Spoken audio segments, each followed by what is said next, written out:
Alright, what is up YouTube? Today we're going to be watching a video called 1955 versus 2025, who actually had it better.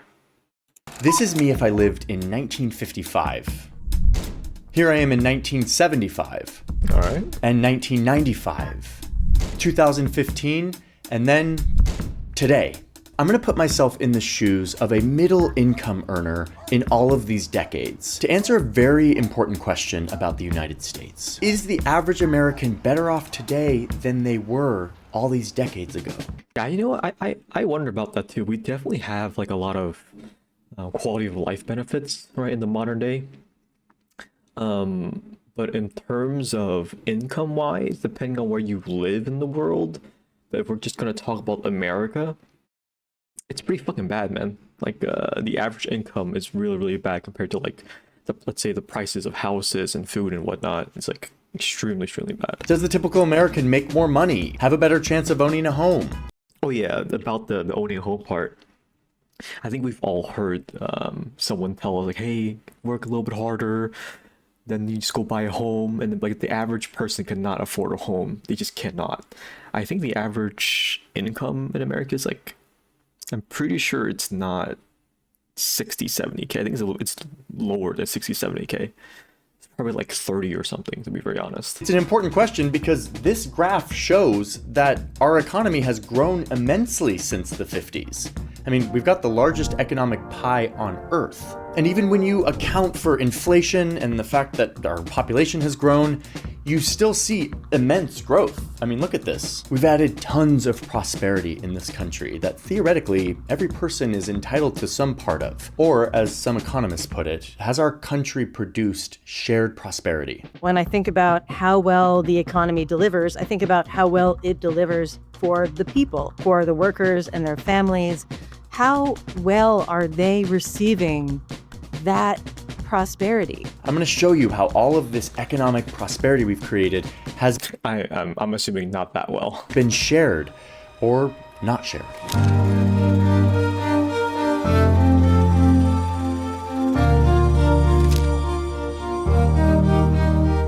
And in all of this, I want to get to the bottom of perhaps one of the most important questions in our country, which is everyone able to move up? If they work hard enough or if they get educated, can you climb the economic ladder here? Are you going to do better than your parents? Can you reach higher levels of income? Can you change your relative position? The American dream, we sometimes call it. A, quote, dream of a better, richer, happier life for all citizens of every rank. Yeah, I don't know about that, man. The American dream it's like mentioned a lot in like movies, books, and especially like by a lot of Asians that, you know, got on a boat, and it came all the way over to America to like find a better life for the American dream. Maybe back then, yeah, but currently, I don't know, man. I'm not too sure about that. Is that still alive? And if not, why? I believe that answering these key questions is incredibly important for the future of this country, which is why we've been deep in all of the data, and I'm going to try to lay it out as clearly as possible by traveling through time. As always, all of the assertions in this video are fact-checked and linked in our sources.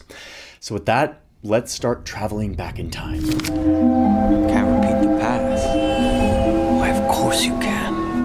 Okay, so I'm traveling back towards the 1950s. As we move through time, I'm going to be keeping an eye on this main graph. This graph is kind of our anchor. It will be showing how the economy has grown over time. And again, it's adjusted for prices and population growth. When this graph goes up, it means that there's more economic prosperity. Speaking of like prices and population growth, if you really think about it, like the bigger we get in terms of like a population number, the faster and faster we grow because it keeps multiplying, right? To go around. We're going to see how it gets divided up. And for each decade, I'm going to be looking at these 4 economic indicators. Am I making more money? Can I afford a house? Is this economic growth being shared equally by everyone? And how likely am I to be making more than my parents? Oh, look. Yeah, that's the growth that I'm thinking about. You can't really share it equally. When you keep on growing and growing faster and faster, eventually there's just not enough resources, not enough land, whatnot, everything goes up in price. We're arriving to the 1950s. So it's the 1950s here in America, and I, the middle income earner, have just returned from fighting in the most devastating war of human history. But we Americans came out on top, and our economy is booming.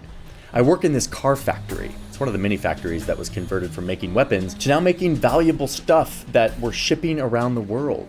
Our country is getting rich. I am making an average income. So my income right now is $4,400. In today's money, that's more like $41,000. We're going to adjust. $41,000 is not a lot.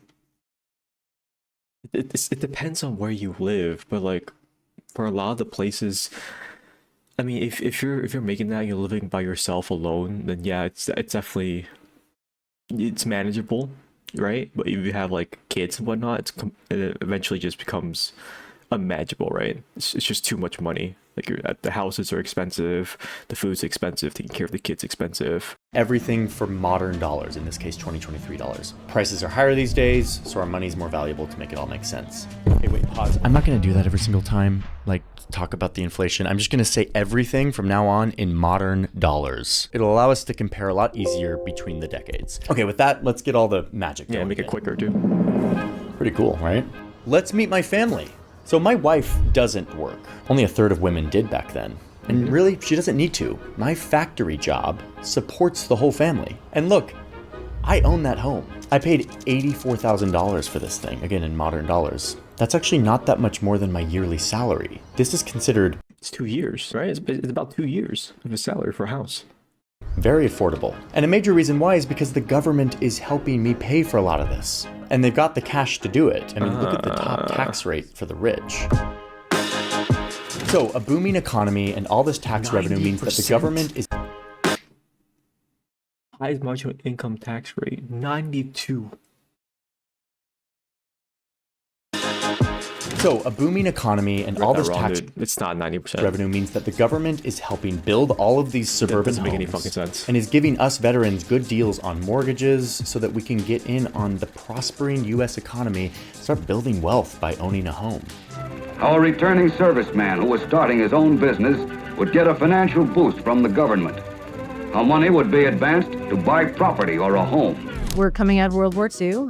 There are absolutely lots of public programs. Policymakers today and back then had a lot to do with how typical workers and their families were doing. Okay, so the economy is booming. Let's see how all of this prosperity is being shared. And for that, I'm going to show you this amazing graph. I love this graph. We're going to see it over the decades, and it tells a very beautiful story. This is my income, the median earner. Here's the income of the top earners, and this line is the low income in America.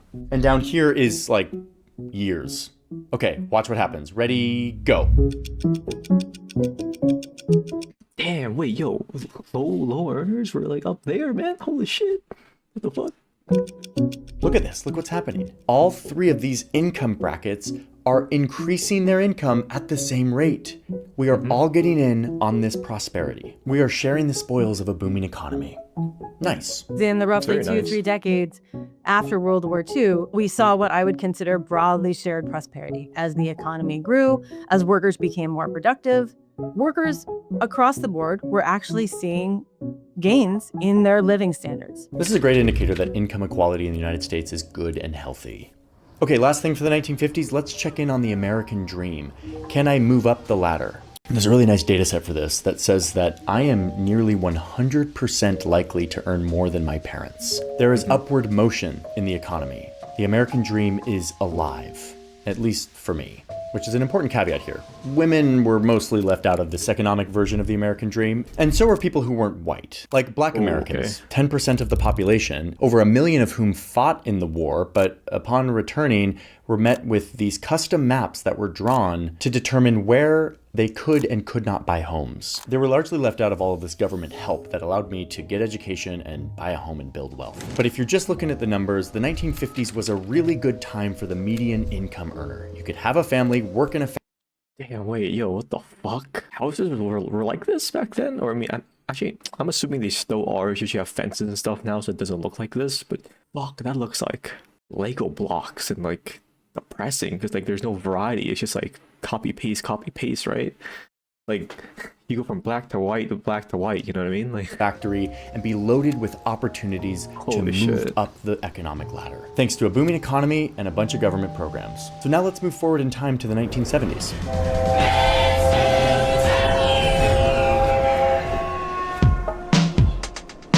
Welcome to the 1970s. A lot has changed.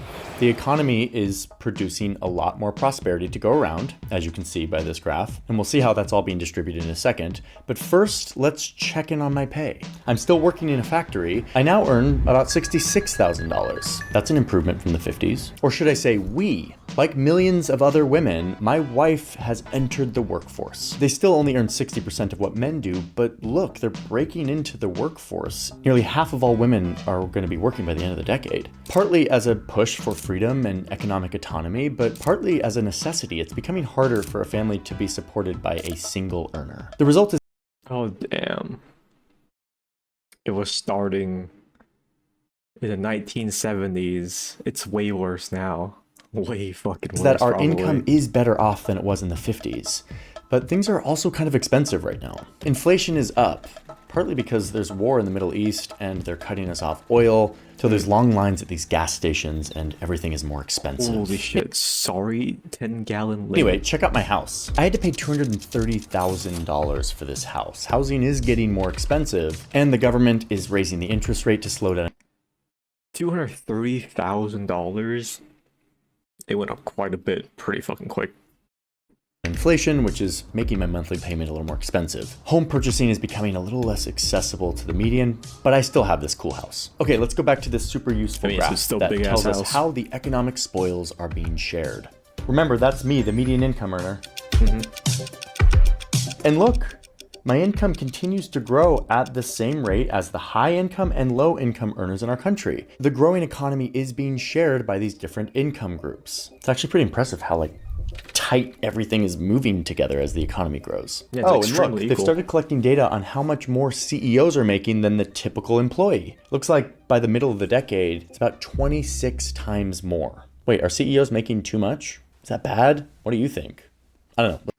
20 times more? I'm assuming they're making way more than 20 times now. Way fucking Let's more. keep an eye on this chart as time 50, continues. 60?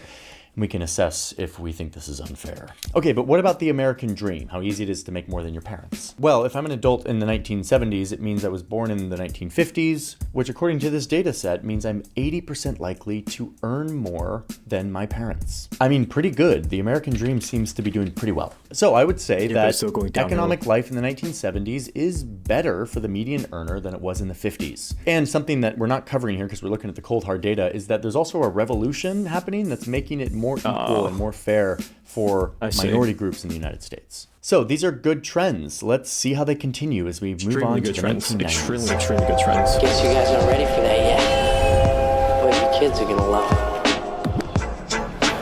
To get to the 90s, we have to go through the 80s and look at all of this economic growth.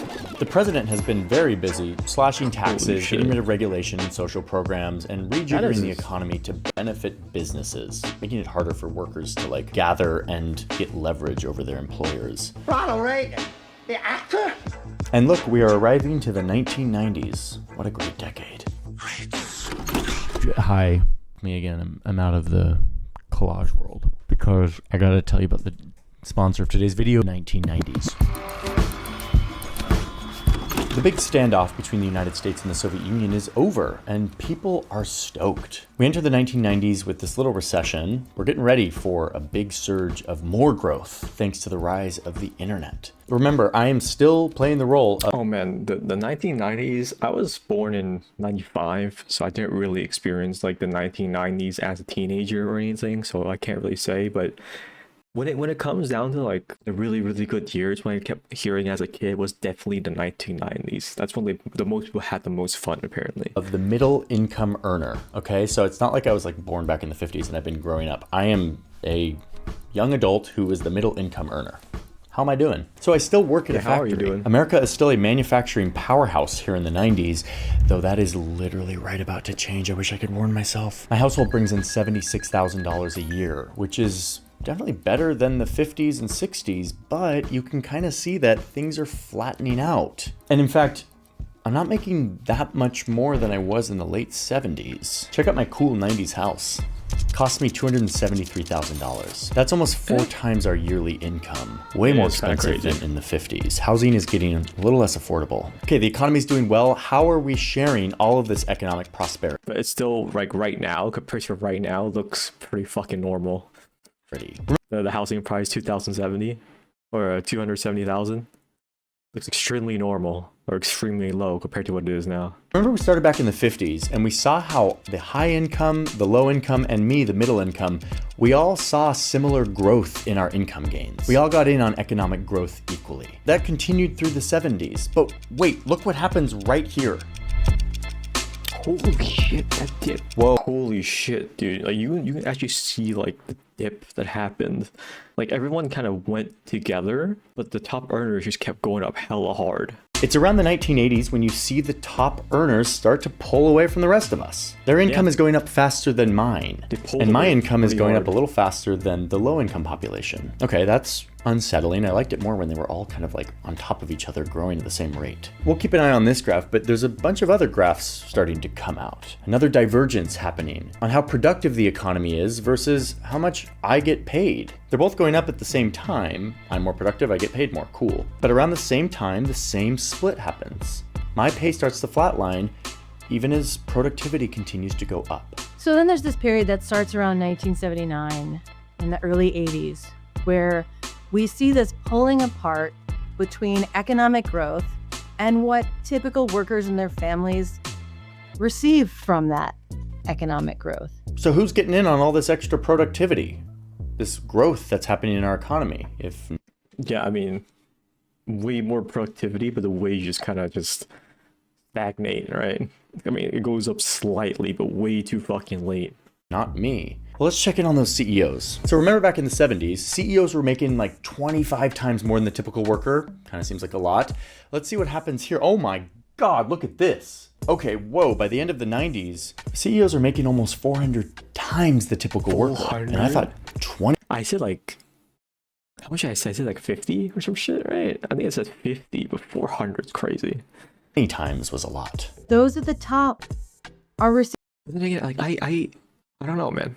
I don't think CEOs do more work all the time compared to like the lower earners, but they're just in a position of leadership that takes way more acumen to like handle, I guess, right? So that's why they earn more, but the difference is fucking insane. receiving much larger shares of that growing economy than those at the middle or at the bottom of the wage distribution. So that pulling apart, that increasing economic inequality is apparent no matter how you look at it. That pie is going increasingly to the very top. Okay, but isn't inequality often seen as a byproduct of rapid economic growth? Could this be a good thing for our economy? Yes, people are getting really rich really fast, but it's because they're innovating and making our economy more productive. And plus, everything I've shown you is before taxes, guys. So like the rich pay a lot of taxes. Okay, so let's see what happens to the income of the rich people after taxes. Here we go. Oh, okay. Well, Holy shit. the taxes didn't do that much. It's like a fucking plane taking off, and this is just a boat basically, right? It can't go up.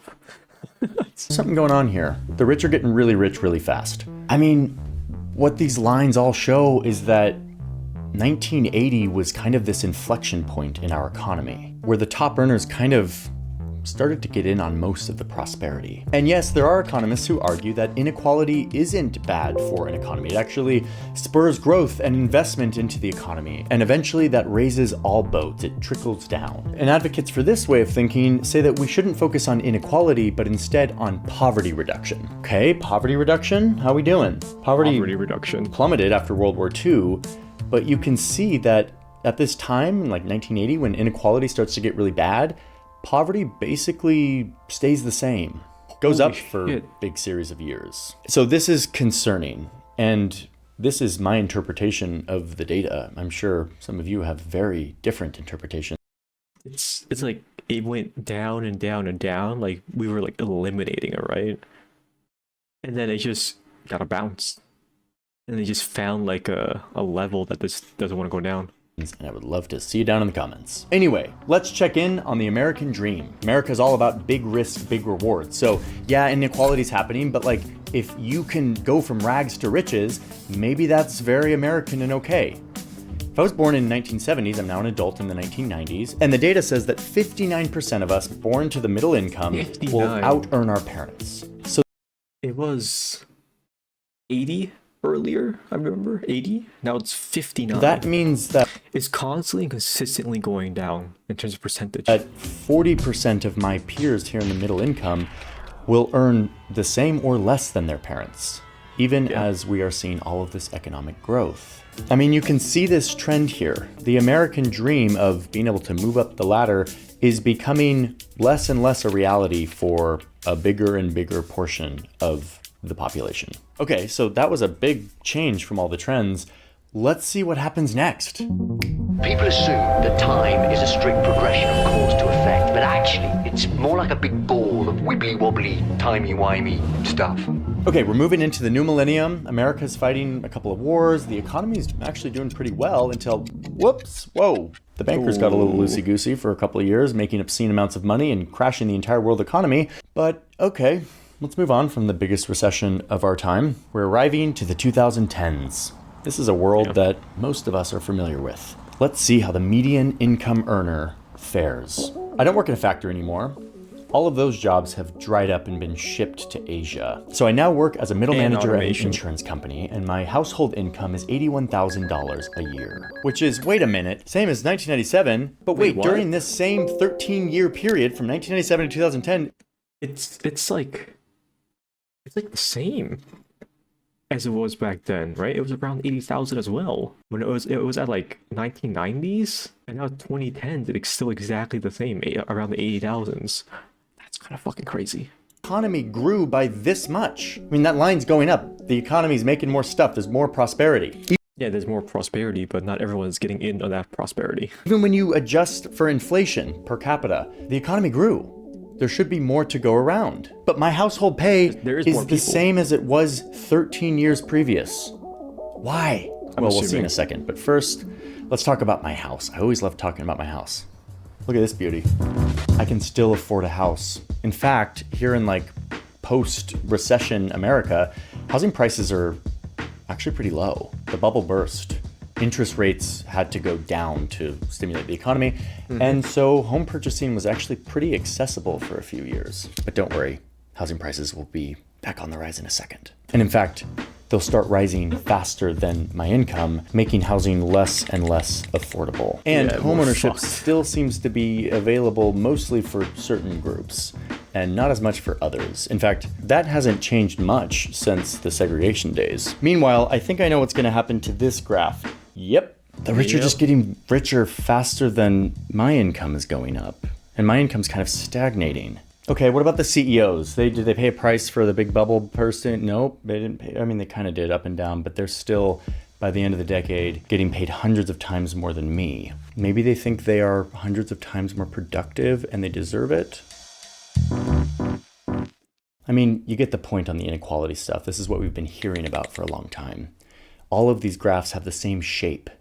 This great In terms of the pay, like from like a CEO compared to someone that's like a entry level worker, the CEOs really get paid for the decision making that they make in the company.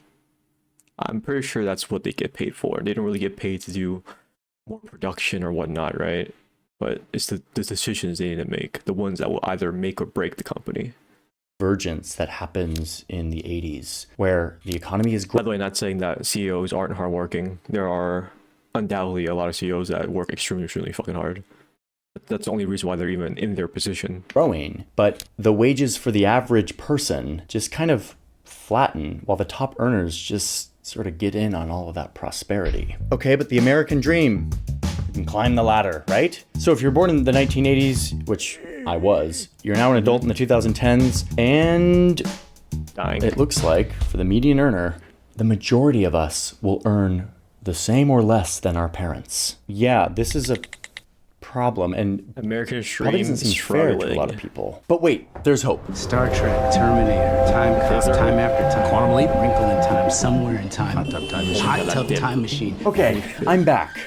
2025. That's when I'm making this video. So that's modern day for me. We went through a pandemic, the economy kind of got freaked out for a little bit, and the median income earner actually started to see some gains after years and years of flatlining. So you do see some potential movement here, some hope. But let's get back to the original question that we started this video with. Is the average American better off now than they were back in the 50s and over these decades that we talked about? In a lot of ways, the answer is yes. Especially if you are a woman or not white, then the answer is yes, at least in terms of economic opportunity. But what we've seen on this journey is that the American economy has produced an incredible amount of prosperity and growth over these last 7 decades. And that was shared broadly by all of us for a time. But in the last 30, 40 years, the data is very clear that the fruits of the economic growth these days